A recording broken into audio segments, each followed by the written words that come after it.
Olá, terapeuta ocupacional, seja muito bem-vindo ao canal da Escola EduTO, a primeira escola de educação continuada para terapeutas ocupacionais do Brasil. Se você ainda não conhece o nosso site, a nossa programação, eu te convido a acessar, tá nas descrições desse vídeo. Eu sou Nayana Santos, terapeuta ocupacional, idealizadora da Escola EduTO, e nesse vídeo de hoje nós vamos conversar sobre intervenção do terapeuta ocupacional no contexto da oncologia e dos cuidados paliativos. Antes de mais nada, eu vou pedir que você se inscreva no canal, deixe o teu like, coloque nos comentários algum conteúdo que você gostaria de ver aqui nesse canal.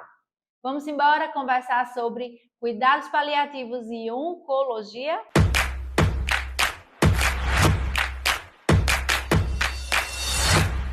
Terapeuta ocupacional, todo o conteúdo que eu vou trazer para esse vídeo hoje, que é um recorte, um cheirinho de tudo que rolou na nossa aula número 18, dentro da programação Adulto e Idoso da Escola EduTO. Essa aula ela foi ministrada por Jamile Brito, uma terapeuta ocupacional especialista em cuidados paliativos e oncologia, que já tem aí quase 10 anos de experiência nesse contexto e dividiu muito conhecimento com a gente.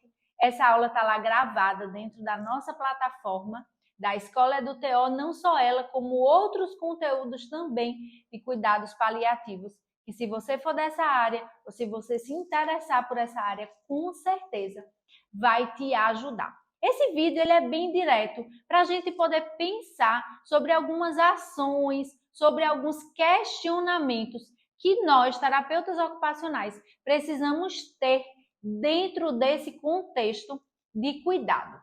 Bom, então, quando a gente pensa no desempenho ocupacional do sujeito, que é tudo aquilo que ele faz, que ele gostaria de fazer, que ele deixou de fazer, as barreiras para que ele faça, os facilitadores para que ele faça, tem alguns componentes que a gente não pode deixar de olhar, como, por exemplo, a cinesioatividade, para que esse cliente, para que essa pessoa com uma doença oncológica, com uma necessidade, olha só, de conservação de energia, possa acessar essa ocupação ou essa atividade que ele deseja. Um outro elemento que deve conter dentro do fazer terapêutico ocupacional é o treino e a adaptação da atividade de vida diária ou da atividade instrumental de vida diária. Eu não sei se você que está me vendo agora nesse vídeo é terapeuta ocupacional, formado em faculdade de terapia ocupacional.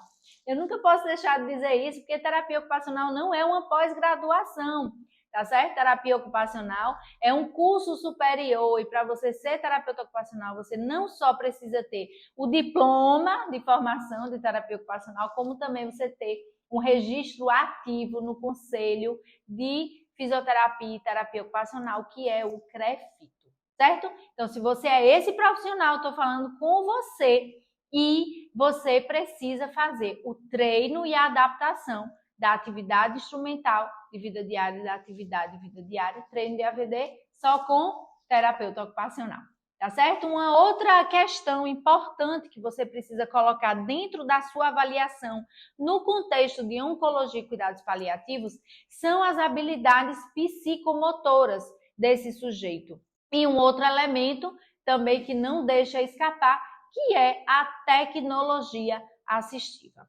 Bom, é importante, então, nesse contexto, você questionar algumas questões para você poder responder, avaliar, direcionar o seu olhar para aquelas outras questões do desempenho ocupacional que eu acabei de citar.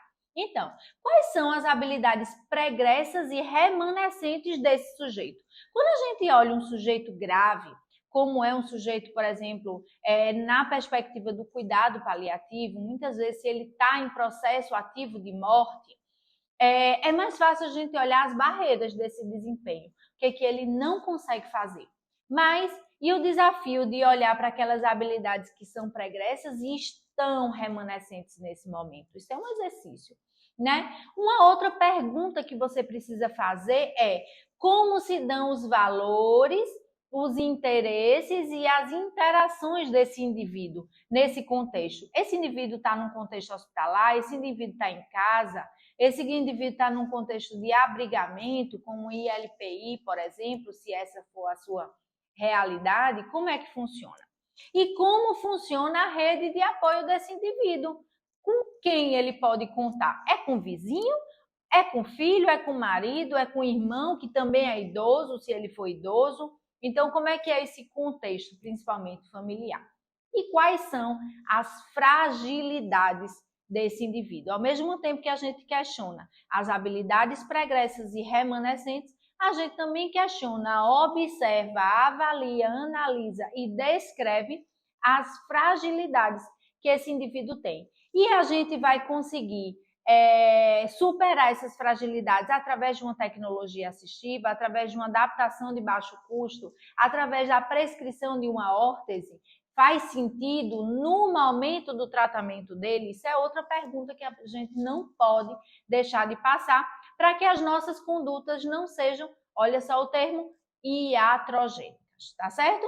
Algumas questões também que a gente não pode esquecer dentro desse contexto e que Jamile, como eu falei, vai falar minuciosamente de cada uma delas dentro da aula 18 da Escola EduTeon. Manejo não farmacológico de sintomas incapacitantes desse paciente. Então, há o manejo farmacológico. Mais importante do que o manejo farmacológico, em alguns casos, é o manejo não farmacológico. Uma outra questão que a gente não pode esquecer é a verdade cuidadosa. Então, em algumas famílias aí no contexto de cuidados paliativos vivem o complô do silêncio, ou seja, todos os elementos dessa família combinam, de certa forma, de não falar a verdade para esse paciente no intuito, a verdade, de proteger. Mas nem sempre essa verdade cuidadosa ou essa inverdade cuidadosa cuida do paciente, né? E é necessário compaixão, é necessário técnica para você poder exercer aí a verdade cuidadosa. Um outro elemento que a gente não pode esquecer são as medidas de conforto, trabalhar o luto funcional com esses familiares que estão prestes a perder um ente querido ou que já perderam um ente querido. Um elemento, talvez um dos mais importantes aí, é o da educação e saúde, você informar esse cliente, essa família, naquilo que está acontecendo, quais são as medicações utilizadas, o que são aqueles sintomas, como é o cuidado paliativo. Então, são elementos aí que não pode deixar escapar para nenhum profissional de terapia ocupacional que trabalhem com pacientes oncológicos ou em cuidados paliativos. Eu espero que esse conteúdo seja útil para você, que ele tenha servido para você listar aí alguns elementos que você precisa aprofundar o seu conhecimento. Eu te convido a fazer a assinatura da Escola EduTeon e encontrar material mais que suficiente para você aprimorar a sua prática clínica. Até a próxima. Tchau!